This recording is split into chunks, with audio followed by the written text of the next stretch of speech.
అదృష్ట రత్నాలయం జ్యువెల్స్ అదృష్ట రత్నం అష్టైశ్వర్యాలకు మహానిలయం.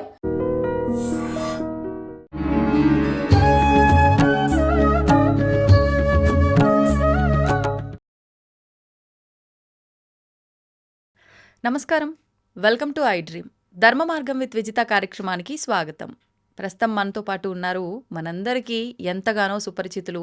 గత కొన్ని సంవత్సరాలుగా మనం వారిని ప్రత్యక్షంగా కలవకపోయినా కూడా పరోక్షంగా సోషల్ మీడియా ద్వారా వారి వీడియోల రూపంలో మన ఇంట్లో మనిషిలా మనం భావన చేస్తున్నాము. వారెవరో కాదండి, శ్రీవారి దాసుడు అనే ఒక ఇన్స్టా పేజ్ ద్వారా మనందరిలో కలిసిపోయి మన ఇంట్లో మనిషిలా మనకి ఎన్నెన్నో సందేహాలు మనకు వివరంగా మనకు ఎటువంటి అనుమానము లేకుండా, ఎటువంటి మళ్ళీ ఒక క్వశ్చన్ మార్కు తలెత్తే విధంగా లేకుండా మనందరికీ కూడా సమాధానాలు ఇస్తూ వస్తున్నారు.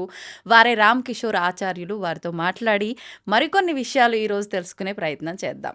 నమస్కారం అండి. నమస్కారం అమ్మా. చాలా మంది ఇబ్బంది పడుతున్న ఒక పెద్ద సమస్య ఏమైనా ఉంది అని అంటే అది అప్పులు.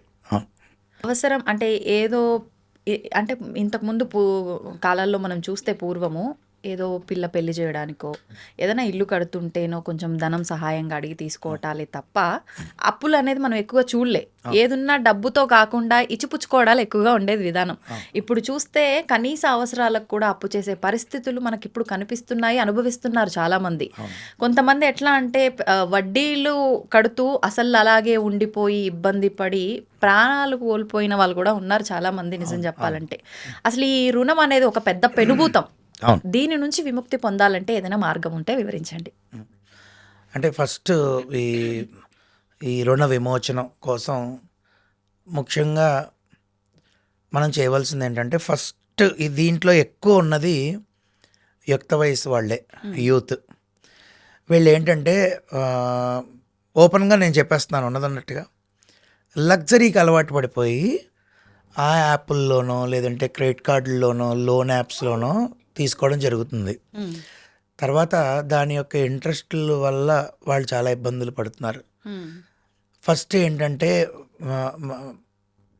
ఆలోచించవలసిన విషయం ఏంటంటే, నేను ఇది తీసుకునేదానికి ఇది నాకు నిజంగా ఈ డబ్బు అవసరమా అనేది ఆలోచించుకుని అక్కడ ఆనకట్ట వేసుకోవాలి మొదట. సరే, అయ్యిందేదో అయ్యింది.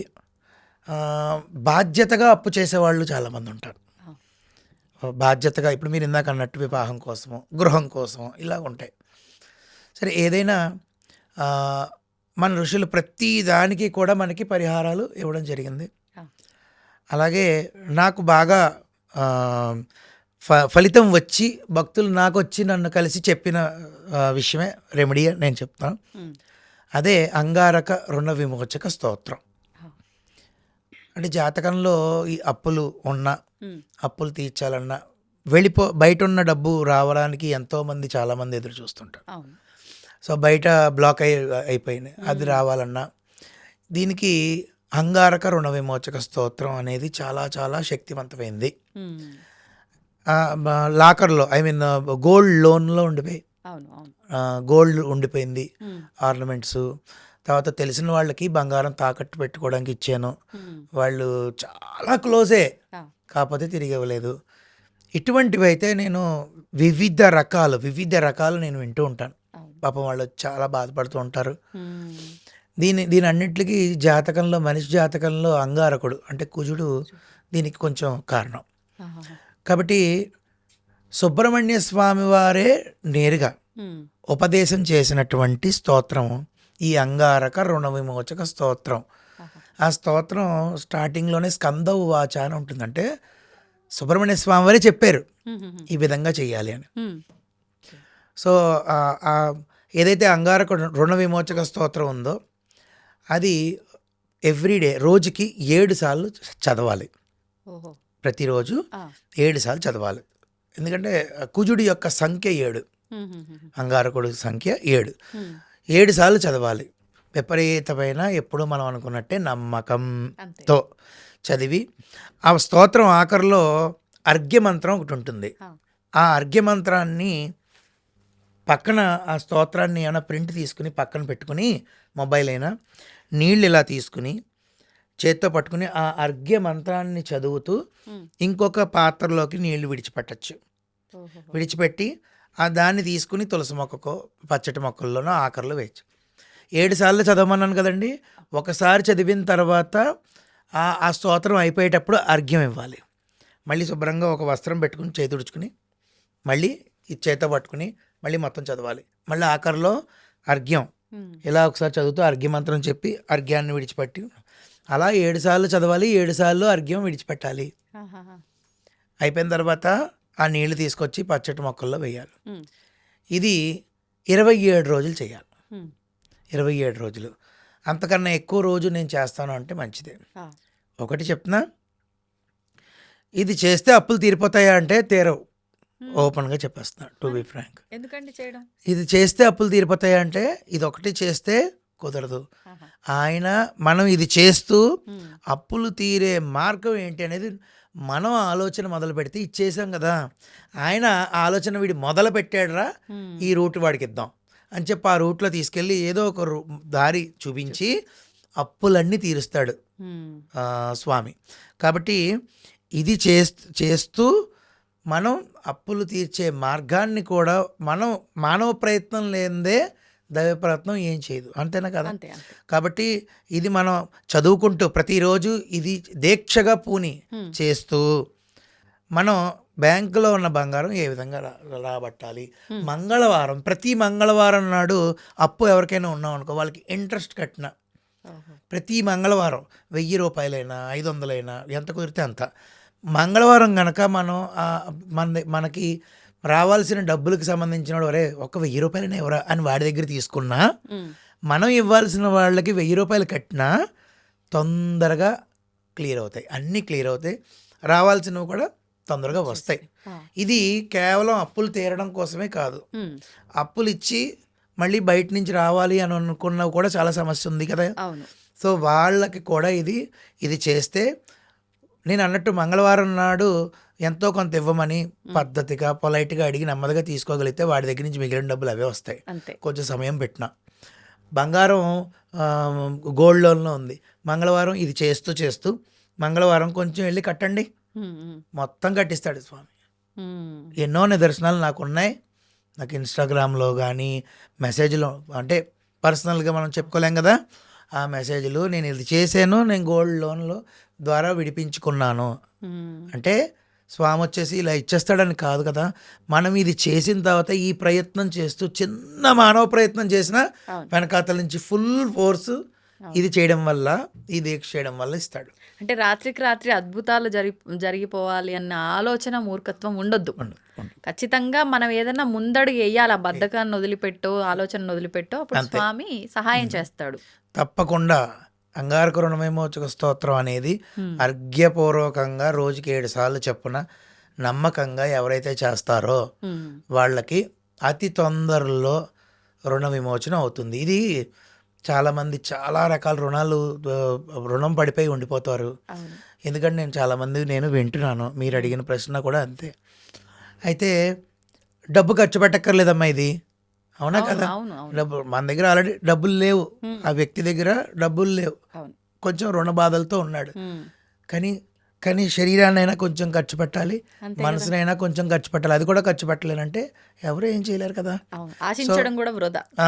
కాబట్టి తప్పకుండా డబ్బు కూడా ఖర్చు పెట్టక్కర్లేదు. కాబట్టి ఇది గనక ఫాలో అయ్యి చేస్తే రిజల్ట్స్ అన్నీ చాలా మంచిగా వస్తాయి.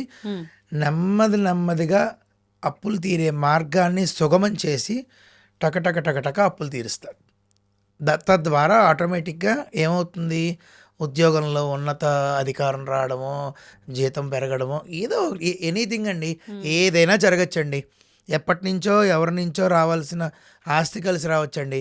మార్గం అనవసరం, మంచి మార్గాన్ని ధర్మ మార్గాన్ని ద్వారానే ఇది అప్పులు అనేవి తీరడం అనేది జరుగుతుంది. వస్తాయి, తీరుస్తారు. నమ్మకంగా ఆచరించడమే ప్రధానము. ఇప్పుడు బాగుంది. అంటే ఇప్పుడు ఈ అప్పులు అని అంటే అందరికీ అవుతున్నాయి, కానీ ఎక్కువగా అప్పులు అనేసరికి రైతులు గుర్తొస్తారు. ఖచ్చితంగా పెట్టుబడి పెట్టడము, పంట చేతికి వస్తే తీరుస్తారు, లేదు అని అంటే అది మిగిలిపోతుంది. మరి వాళ్ళు చదువుకున్న వాళ్ళే ఉంటారా అంటే అందరూ ఉండరు. మరి వాళ్ళ పరిస్థితి ఏంటండి? అంగారక రుణ విమోచక స్తోత్రం అనేది మామూలుగా ఇప్పుడు చదువు రాకపోయినా ప్రతి ఒక్కళ్ళ దగ్గర స్మార్ట్ ఫోన్ అనేది కామన్ అయింది. ఒరే ఇది ఎలా నొక్కాలరా, ఒరే యూట్యూబ్ ఎలా చేయాలరా అని అడుగుతున్నారు. వాళ్ళు శుభ్రంగా యూట్యూబ్లో నేను చూశాను మీరు అన్నట్టు ప్లే చేసి అలా పెట్టుకుని పని చేసుకుంటున్నారు పాటలని అందులోను మిగిలిన ఈ యాప్ల్లో. అలాగే అంగారక రుణ విమోచక స్తోత్రం చదివి ఉన్నది వాళ్ళు ప్లే చేసుకోవచ్చు. కానీ మీరు అన్నట్టు మనం ఏదో రకంగా శ్రమ పడాలి పని చేయడానికి. ఇప్పుడు స్వామివారికి సంబంధించి ఆయన మనకు అనుకున్నది ఇవ్వాలని అంటే మనం కూడా అంతే కష్టపడాలి. అంటే ఒక రకంగా చదువుతున్నామంటే మనం చేస్తున్నాం ఒక పని. మరి వాళ్ళు చదవటం అనే పని చెయ్యట్లేరు కాబట్టి ఫలితం అంతే ఉంటుందా? ఆ ఫలితం అంత ఉండకపోవచ్చు, కానీ ఫలితం ఉంటుంది. కొంచెం శాతం తగ్గచ్చు. ఇప్పుడు అది ప్లే చేసుకుని అది వింటూ తృప్తిగా మనస్ఫూర్తిగా వింటూ అర్ఘ్యం దగ్గరికి వచ్చేటప్పటికి వీళ్ళు అర్ఘ్యం ఇవ్వచ్చు కదా, అది ఫుల్ ఫలితం వస్తుంది. ఒకటి. రెండో, మనసు ఎప్పుడు కూడా అమ్మా మనం ఏది దాన్ని పట్టుకోమంటే అది పట్టుకుంటుంది, వదలదు. ఇప్పుడు ఒక శ్లోకాన్ని నేను మీకు ఇచ్చి మీరు ఆ శ్లోకాన్ని రోజు చదవండి అని అనుకో, ఒక 10 రోజుల తర్వాత 10 రోజులే మీరు చూసి చదువుతారు, 11వ రోజు మీకు వచ్చేస్తుంది. అలాగా ఈ రుణ విమోచక అంగారక స్తోత్రం కూడా చదువు రాని వాళ్ళు కూడా వింటూ ఉంటే అంటే వాళ్ళకి ఇంకా చదువు రాదు కాబట్టి పేపర్ పక్కన పెట్టేయండి, వింటూ ఉన్నారు, నెల రోజులు విన్నారు, తర్వాత నోటికి వాళ్ళే చెప్పేస్తారు. ఉదాహరణకి అంటే మీకు ఈ ఉదాహరణ చెప్తే చదువు రాని వాళ్ళైనా అందరూ బాగా పట్టుకుంటారు. పాట ఉందమ్మా, ఏదో సినిమా పాట, ఆ సినిమా పాట ఎక్కడైనా లిరిక్స్ ఎవరైనా చూస్తారా? చూడరు కాదు కదా. పాట పెట్టుకుంటారు ఇంట్లో, టీవీలో పెడతారు, ఆ పాటలన్నీ వింటూ ఉంటారు, చిన్నపిల్లాడి దగ్గర నుంచి ముసలావిడి దగ్గర నుంచి వరకు కూడా. మరి ఆ పాట ఎందుకు ఎక్కుతుంది?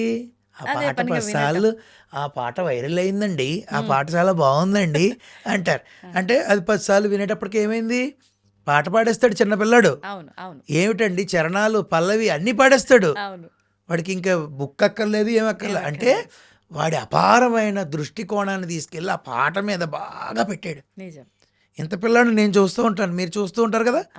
అంటే ఆ దృష్టి. ఇప్పుడు చదువురాని వాళ్ళు కూడా అదే విధంగా ఉదాహరణ తీసుకుని అది వింటూ వెళితే మాత్రం నెల రోజులకి అది పెద్దదేమీ కాదు. చదివి వినిపించడం కొంచెం నాకు ఇప్పుడు కష్టం అవ్వచ్చు, నాకున్న ఇప్పుడు పరిస్థితుల వల్ల. కానీ నా వీడియోల్లో నేను ఆల్రెడీ చదివి వినిపించాను కూడా, ఎలా చేయాలో కూడా చెప్పాను. అది ప్రశాంతంగా అది పెట్టుకుని వింటే బాగా పెద్దదేం కాదు. ప్రతిరోజు 7 సార్లు వింటే ఇంకే రాకుండా ఎలా ఉంటుందమ్మా? 10 రోజులు కూడా 70 సార్లు అవుతుంది, వచ్చేస్తుంది, తప్పకుండా వస్తుంది. పెద్ద పెద్ద పదాలు ఏమి కాదు, దాని అర్థం తెలియకపోయినా స్వామి వీడి అర్థం తెలియకపోయినా, వీడు చదవడం రాకపోయినా, వీడి ప్రయత్నం చూసావా, వీడి ప్రయత్నం చేస్తున్నాడు చూసావా, వీడికి మనం సహాయపడిపోతే ఎలాగా అనుకుంటారు. ఖచ్చితంగా మంచి జరుగుతుందమ్మా. సంతోషం అండి, ధన్యవాదాలు. ధన్యవాదాలమ్మా.